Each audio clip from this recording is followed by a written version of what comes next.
இந்த பாராளுமன்ற தேர்தலில் நம்ம வெற்றி பெற ஆயுதம் ஆகணும். நம்ம வெற்றி ஏன்னா இன்னைக்கு வெற்றி என்பது பிரகாசமா இருக்குது. நான் உங்களுக்கு எல்லாம் நல்லா தெரியும்.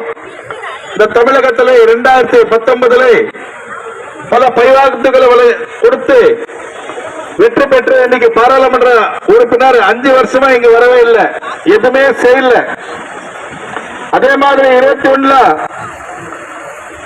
சட்டமன்ற தேர்தலில் பல பொய்யான வாக்குறுதிகளை வழங்கி இன்னைக்கு ஆட்சி செய்து கொண்டிருக்கிற திமுக மக்களுக்கு ரொம்ப விரோத ஆட்சியை கொடுத்து கொண்டு மக்களுக்கு சுமையாக இருக்கிற இந்த ஆட்சி இன்னைக்கு ஏதோ அதிமுக கூட்டணி கட்சிகள் மட்டுமல்ல, பொதுமக்கள் அந்த கட்சி திமுக இருக்கிறவங்க கூட இந்த ஆட்சி எதுக்கடா வந்துச்சு, அண்ணன் எடப்பாடி ஒரு ஆட்சி இருக்க வேண்டும் என்ற சொல்ல எல்லா இடத்துல சொல்லிக் கொண்டிருக்காங்க.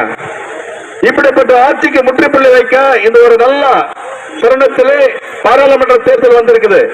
இந்த பாராளுமன்ற தேர்தலில் அண்ணன் எடப்பாடியார் அண்ணன் கேபி அவர் ஆசைப்பட்டு வேட்பாளர் ஜேபி என்ற ஜெயபிரகாஷ் அவர்களுக்கு 2 சின்னத்தில் வாக்களித்து வெற்றி பெற செய்தால் நம்ம பாராளுமன்றத்தில் ஜெயிச்சுட்டு நம்முடைய தமிழக மக்கள் உரிமைகளுக்காகவும் தமிழக புரட்சித் தலைவர் அம்மா, புரட்சித் தலைவர் எம்ஜிஆர், அண்ணன் எடப்பாடியார் நல்ல ஒரு ஆட்சி கொடுப்பார் என்று உங்களெல்லாம் நம்பி இன்னைக்கு நம்ம கலக்கத்தில் எடுத்து இறங்கி இருக்கிறது.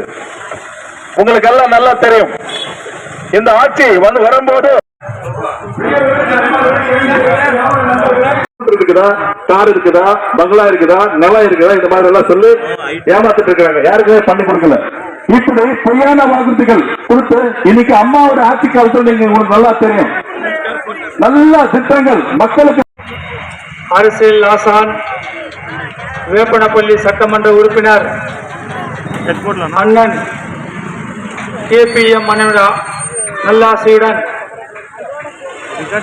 கிழக்கு மேற்கு மாவட்ட செயலாளர் அன்பு சகோதரர் பாலகிருஷ்ண ரெட்டி அவர் நல்லாசியுடனும் நடைபெற இருக்கின்ற 19ஆம் தேதி பாராளுமன்ற தேர்தலுக்கு